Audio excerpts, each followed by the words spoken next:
6 साल पहले हाईवे पर निर्वस्त्र मिली थी युवती। गैंगरेप का केस, मुंह पर पाइनलीथिन, शरीर में धन से थे एलईडी बल्ब और इंजेक्शन। 6 साल पुराना केस, जयपुर आगरा हाईवे की सर्विस लेन पर देर रात 26 साल की युवती बेहोश मिली। शरीर पर कपड़े नहीं थे, जगह जगह चोट के निशान। प्राइवेट पार्ट में बल्ब और सिरिंज थे। मुंह में कपदाधा ठूंस कर उसके ऊपर टेप लगी थी। नाक में भी सिरिंज घुसाई हुई थी।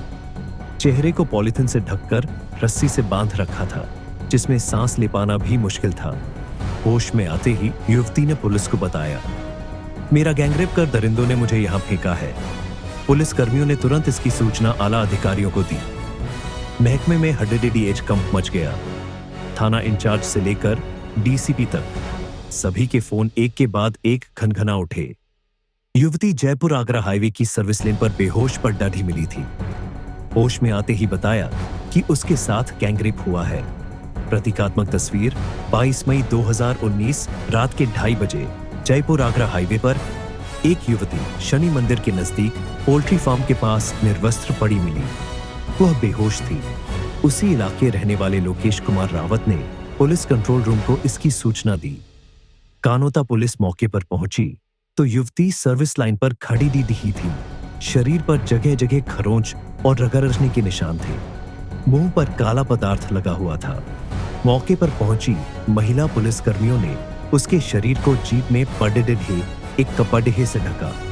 उसे तुरंत एम्बुलेंस से एसएमएस हॉस्पिटल लेकर गए। युवती की गंभीर हालत देखकर डॉक्टर और नर्सिंग स्टाफ भी सकते में आ गए।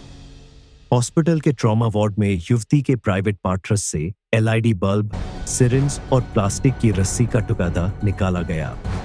इन्हें पुलिस ने अपने कब्जे में ले लिया।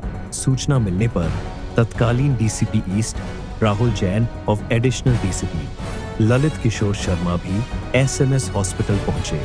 पुलिस को दिए पर्चा बयान में युवती ने जो घटना बताई, वह सुनकर रोंगटे खटाटे हो गए। मैं लालकोठी इलाके में विधानसभा के पास एक गर्ल्स हॉस्टल में किराए पर रहती हूँ। प्राइवेट कंपनी में काम करती हूँ। फरवरी 2019 में मैं एक युवक से मिली थी, जो खुद को मानवाधिकार आयोग में बताता था। एक केस में मदद करने का झांसा देकर युवक ने मुझसे 45,000 रुपए ले लिए। जब मुझे पता चला कि युवक झूठ बोल रहा है, तो उससे रुपए वापस मांगे। युवक ने रुपए लौटाने के बजाय मेरा मोबाइल नंबर ही ब्लॉक कर दिया। इस कारण मैं रुपए लेने रात को करीब 9 बजे आगरा रोड पर मंगल विहार में उसके घर गई थी। मैं युवक के परिवार वालों को रिकॉर्डिंग सुना रही थी। उसी दौरान किसी ने पीछे से सिर पर भारी चीज से हमला किया। इसके बाद मैं बेहोश हाय गई। युवती ने बताया कि उसने परिचित युवक को उधार दिया था। वही रुपए लेने वह उसके घर गई थी।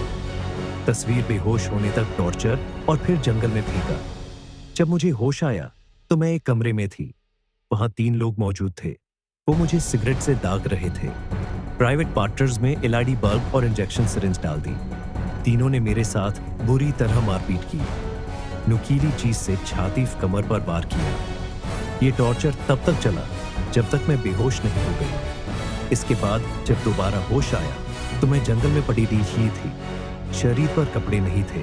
अंडरगारमेंट्स से पांव बंधे हुए थे। किसी तरह कांटों की मदद से मैंने सिर पर बांधी हुई पॉलीथिन को हटाया। सरकते हुए सडीडी चक के नजदीक पहुंची। कई राहगीरों से मदद मांगी, लेकिन किसी ने भी गाधी नहीं रोकी।